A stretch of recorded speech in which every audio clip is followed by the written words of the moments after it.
Well, welcome to Alaska. We are at we are up at our log cabin. And we're going to put a little history behind us finding the property and purchasing it, and how we found the log cabin and came about being able to own it and bring it to the property. So sit back, grab your bootstraps, and enjoy the ride. So we had been looking for a piece of property in Alaska. We knew that it was something that we wanted to do. I knew that it was something I wanted to do because of my dad.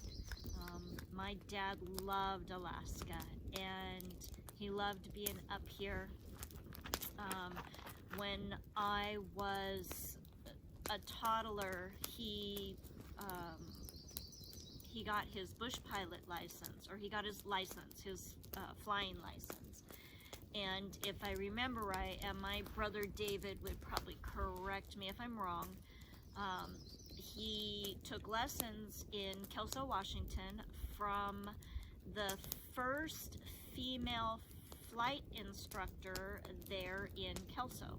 I don't remember her name. I have it down somewhere. I have my dad's flight bag. And so with him doing that, he ended up spending a lot of time in Alaska. He was a bush pilot. He had his own Cessna. He was a trapper, and he also worked on the Alaskan pipeline when it first started going in.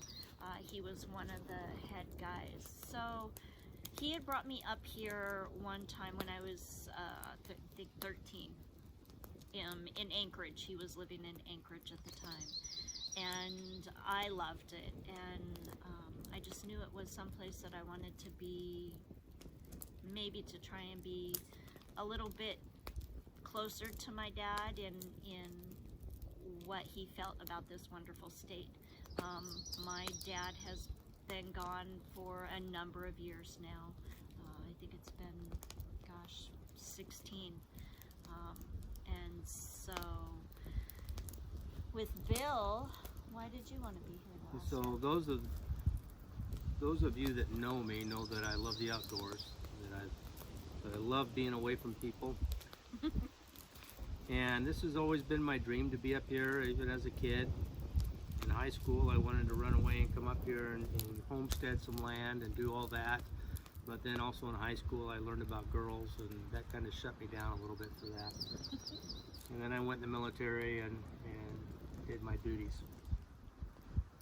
So later on in life, when the opportunity arose and Melanie and I got together, we started talking about it, and we started looking for a dream property in Alaska, and we started looking all over the state. We started doing some different searches in different places, and finally we settled on the Kenai Peninsula as being probably the easiest to jump in at an older age, because we're not dealing with extreme weather. But mind you, he was all ready to find a piece of property that you would have had to have flown into.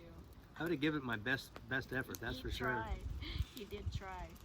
But anyway, so we did some searching, came up with a bunch of properties that we thought about. Melanie reached out and found a local realtor at the time and gave... Well, we had found this one. Correct. And we knew that we wanted to get a big piece of land. We wanted something that we could eventually... we didn't want anybody to be biased. We wanted something that the kids would be able to all come to. And this one it popped up, and it was 120 acres for, it was over 100,000, right? Wasn't it like 105 or 110? So it was actually up above the 128 when we first found it. okay. So anyways, it was January and we had a list, and so You were working. I was working, and so I just told Melanie and her brother Michael just to fly up and see I- what they thought about it. Yeah, I recruited Michael. He was more than willing Yep. to come to Alaska. So we did. We flew up in the winter, and they went and looked at a couple of properties. They looked at this one, and when she came back, she said that this property is the one that stood out the most. And we said, okay, well, Yeah. let's plan for spring breakup, which is generally in May, and we'll take some time off, and I'll come up and look at the property. Then we'll make a decision, Well, we also- unless God wants us to have it Yes, sooner. Yes. Well, a week and a half after they got back, there was an adjustment in the price, and I figured that was God saying, buy it now or you lose it. And Yeah. so we bought it then without me ever seeing it other than a Yeah. picture. Yeah. And so then we flew up in the summer, and that was 2015, I believe. No, 16. 2016. 16. 2016, and she couldn't figure out how to get back here. She had lost her direction. So that's when I ran into a friend of mine. He's an Air Force veteran, and that's Dan Canoyer. And got to meet him, and I actually got to stay at his place with him for a short period of time when I was up here checking the property out on my own and kind of walking it and getting some ideas. And Buying a dump truck. during that, no, Yes, because you got it stuck, yeah. right? During that time, I also started looking at, because we had to put a road in. We did. We had to put in about a quarter to a third of a mile of road into just the property corner. There had been an old trail put in. Someone started a road at one point and never completed it, and then people had driven quads and side-by-sides in to the property corner, but that's wasn't enough to drive in, so we had to put a road in. Did some research, bought a dump truck, got my CDL, and met the most wonderful gentleman. His name's Gus. Has his own quarry not too far from here. And Worked with the Bureau for, didn't he retire from the Bureau Yeah. doing roads and well, he things was like that? originally a pipeline worker, and then went to work for the Bureau and doing roads. And so, I mean, he's just a phenomenal gentleman. Yeah. And so we made some arrangements about doing the road and whatnot. And so in 2018, we decided to just kick it off and come on up. So we had bought a motorhome. Kind of reminds me of the Clampetts getting in their rig and moving to California. We were heading north to Alaska Yep, and with mom and dad in their truck and trailer loaded with lumber and all kinds of things, and we had the bus and yeah. so we headed drove out. up. We had cousin Tim, brother Michael, Stephen from work, Yeah, we flew 'em out. Sebastian, Yeah, Cy Taylor. yeah. Cy and Sebastian rode with us. Yep. And then mom and dad were in theirs, and then we flew up Michael, Tim, and Stephen. Steven, and then Paul came up. Paul Zova came up. Yeah. And so we all got a big work party together. I started driving my dump truck along with Gus's trucks and Well- his equipment. When we got here, we stayed. Yeah, Gus, we couldn't find a place to park us all out here on the property. So Gus said, just come on down to my place at Clam Gulch. I got a place where you can hook your RV up and set a tent up, which was wonderful. And it was out next to a lake. He's got a pretty good chunk of property. And the guys loved the loons. Yep, the loons. They The talk loons. about them to this day. If you haven't heard a loon calling, you don't know what you're missing. They will wake you up for sure. Yeah, they're loud. And in the summer months when we were here, it's daylight until midnight, and it gets daylight again at 4:30 in the morning. So you got about 4 hours of dark, and the loons are going off anytime it's light. So, but anyways, on the property where we were at was an old log cabin. The roof was starting to fall in. It's a 12 by 20 log cabin that was there, that had been there when Gus bought the property. So we started taking some pictures of that, and because it's just one of those things that's history for the area. Yeah, it looked really cool. So anyways, we put in the road, and we started building the first cabin, which you've seen in some of the pictures and some of the videos. We put all that together and got it to where it was at least livable, to where you could sleep in and you could drive into the place. And then we got to talking to Gus, and Melanie batted her eyes a little bit and talked about the log cabin. And he said, I've been trying to give that away. I've given it to a couple people, and they just have never done anything with it. And he said, do you want it? And well, that was just a silly question to ask me, because of course I did. And so I said, absolutely. And I'm not sure if he thought that we were just joking and weren't gonna do anything, but little did he know I have a husband that's a go-getter. And 2 years ago, did we come up? Nope, it was in 2019, the following year. We came up, Yeah. and we made arrangements with Gus. We'll take it. And so he brought his tractor in and cleared this spot right where we're sitting right now. Yeah. And his whole thing was, I'll give you a log cabin as long as you restore it. Yeah. And I said, okay. So that cabin, he told us a little bit of history at the time when he bought the property. All the locals used to go there and get the guano out of it for the fertilizer, because it was a bad cabin. It was full of bad guano. But the cabin was what was the name of the family? Oh, I had to write it down. Gus told me some information. So it was built in 1947 by last name of Collins, who homesteaded it. And it was built right there in Clam Gulch on the very property that Gus owns. And I believe a nephew of the original homesteader is still alive. And I thought that Gus was going to try and get him up here so that he could see what we did with it, but I'm not sure that he ever did. Yep. So anyways, borrowed Gus's flatbed trailer that he uses to move his Bobcat and mini excavator around with, and I went around the cabin and I numbered all the logs and color coordinated the sides, and then the work began. I started taking it apart by hand. Single-handedly. So Melanie dropped me off there in the morning, Yeah. and went and did her thing back at the cabin here and in town, and she came back a little bit later, and I had, with the help of Gus, just the gable ends only. He used his Bobcat to lift the gable end off intact on both sides and lay those down. But all the fitted logs all the way up, all the way around it, I took off by hand and loaded onto the truck. And I had bat guana in places you don't want to know about. It was covered.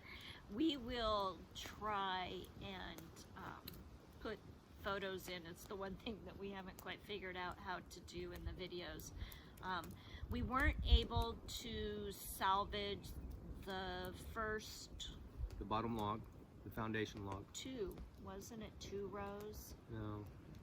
I thought it was 2 rows. But anyway, there was some of it, because it was so decayed and rotten that it was disintegrating. There was no salvaging it. But we salvaged, it had 4 windows, and we salvaged those windows. Those original windows are in it. The door we replaced, but we still have the original door. Yeah.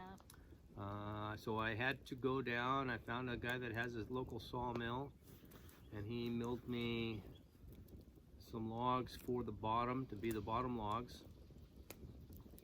With the help of Gus, he dug some holes for piers, and we put it up on piers, and I built what you would think would be just a regular floor for any cabin, but I kind of disguised it. The floor is actually insulated with 2 inches of foam.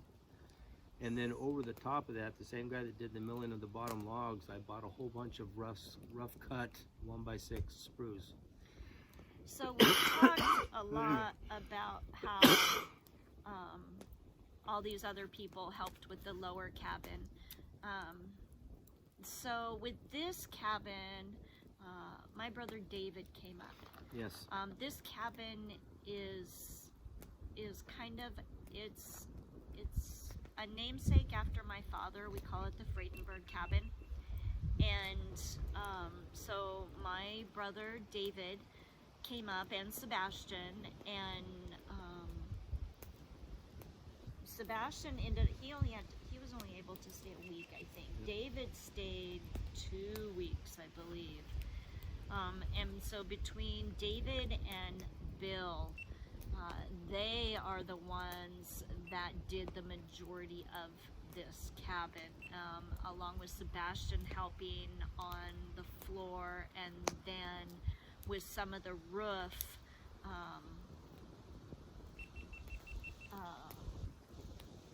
Dan came up and helped a little bit. Yeah, a little bit on the metal, on the roof. But other than that, yeah, David and Bill did the majority of this cabin. So we put it back together by hand. Like I said, we redesigned the floor, so when you go inside it looks like an original floor, but it is insulated. And then the roof, I'll show you in a little bit. When they originally put this building together, you can see in the background a little bit, hopefully, some really small, skinny spruce trees. What they did is they took all those, limbed them, peeled them, and they just laid them up against each other up on the roof, so when they came down, the peaks just kind of held, and they put a nail through each peak. So there was no ridge pole in this thing. It was just held by the weight. And so a lot of those logs or poles were starting to get dry rotted. So I had to design, sorry, I got a scratch in my throat, design a new roof. So what I did is I took some 4x4s and put them on a 2-foot center and did the same thing. And put it up there, but I reversed the way we did the floor, so the roof is actually insulated also. Then we covered it with metal. Yeah. We saved the logs from the roof, and we have those that we're hopefully we'll maybe make some furniture with it. We really wanted to keep it as original and everything in it as we could, like that you would see possibly back when somebody would be using it as a trapper cabin. We're not going to put any water to it. We're not going to put any power to it. It has a wood stove. It'll have Coleman lanterns, and it is toasty. We stayed in it Last December. Yes, and oh my gosh. It bakes you out. I think it hit about 15 below. We had about 3 foot of snow outside. You can go to the Facebook channel and see us making snow out of hot water.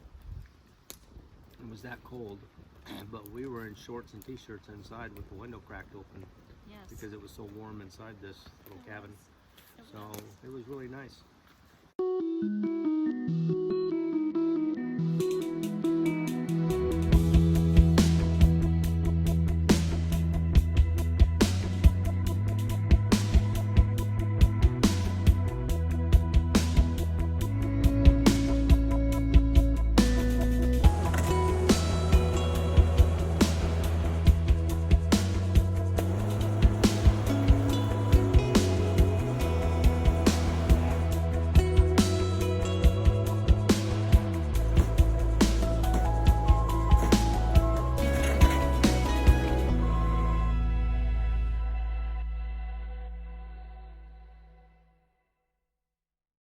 So these are some of the poles off the roof.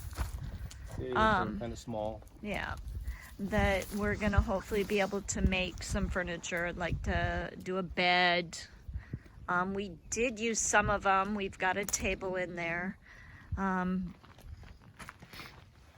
This is the cabin, and for us, him putting it together for his very first cabin, he did a phenomenal job. Still got to put a little more mortar in between some of the logs.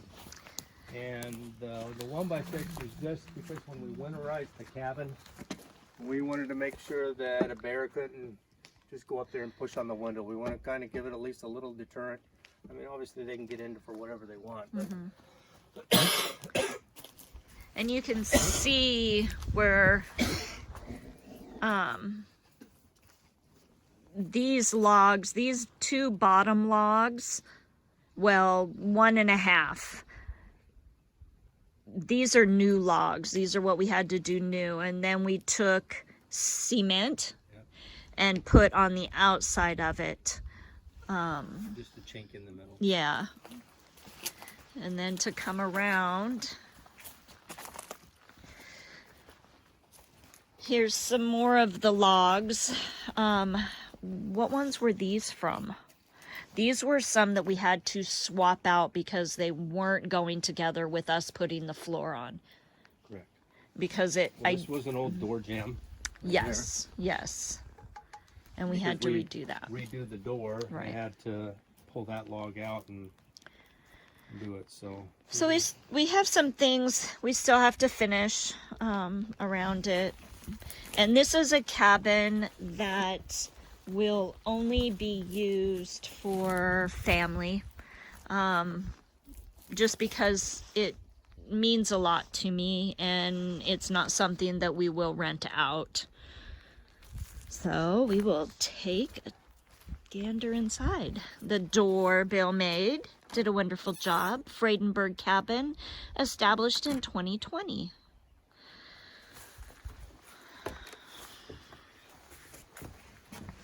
So Alright. bear in mind there's some stuff that we store in here. We've got the new sawmill that's not put together yet. It's inside, or parts of it are inside, and whatnot.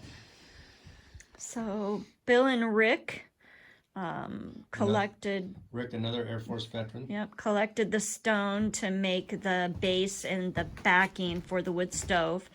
And the stove is one of those that was donated to us by Pete, Who's an and Air Force veteran. who's an Air Force veteran, and then flown up by our son Kyle with his barged up, yes, with his company. So that was we were so very grateful for that. This is the original door that was on it, and we've saved it. And I think what I'm gonna try and do is do something for my father. Maybe put his picture in it or some on it. I'm not quite sure yet.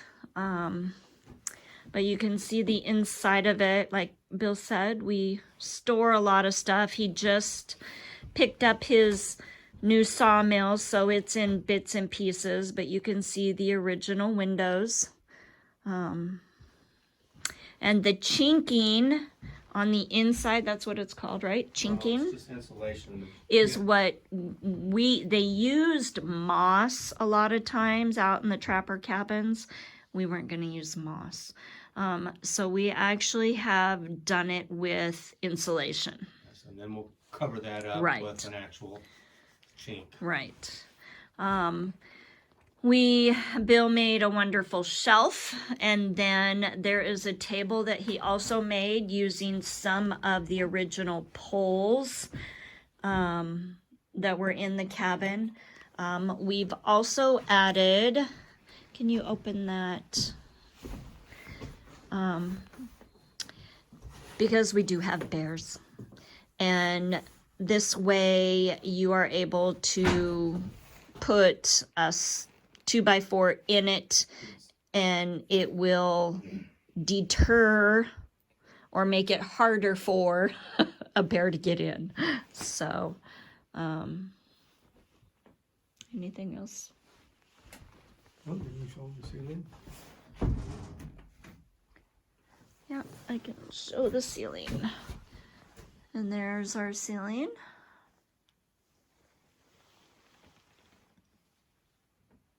So he did a really good job. And then the floor, and like you said, the floor is all insulated. And so we'll go ahead and go on outside.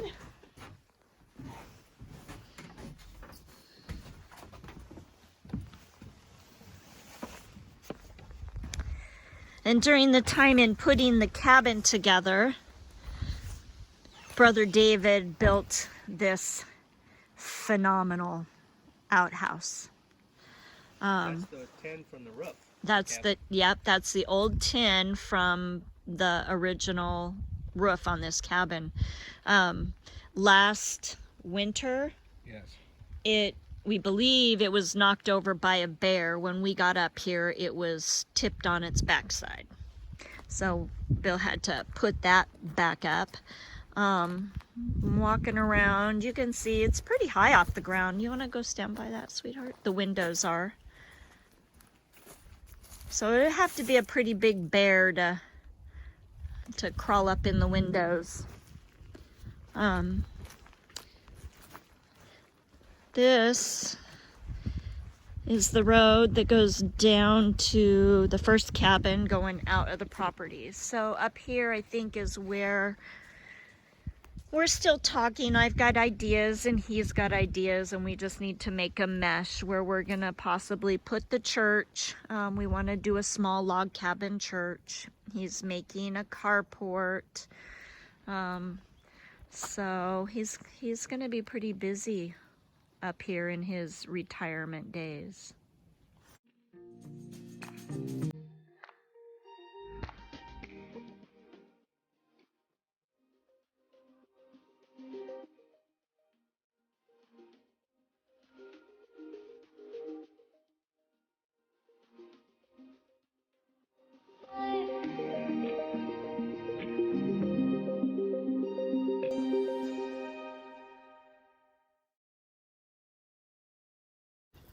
Well, that was the tour of the cabin and a little bit of back history on it, and the couple people that helped Bill put this one together. So during this whole thing, we've because we've been blessed with such a beautiful area and the amount of property that we have, and because both of us have been servants for our communities and everything else for many years of our adult life, we have decided to and are working towards, expanding this more into having an area where veterans and their families and law enforcement and their family can come and just enjoy some peace and quiet away from the hustle and bustle of everyone else in the great state of Alaska. So with that said, we've had several people that have actually donated a little bit of money towards some of the projects that we're doing just for that, and it's greatly appreciated. So like Tim Cowan and Gordy and Lois and Mr. Taylor and like Mr. Pete from earlier. Yeah, it's not to take away from the people that haven't done monetary donations. There's been a lot that have donated their time and supplies, and gosh, I don't think we're forever grateful for that. Correct. And so we just hope at some point in time we can get the vision a little bit farther along than where we're at right now, and we can start enjoying more of our friends and people such as yourselves that are enjoying this channel to come on up and partake. So with that said, until next time, God bless. And hugs. And we will talk to you on the next one. Bye. Bye.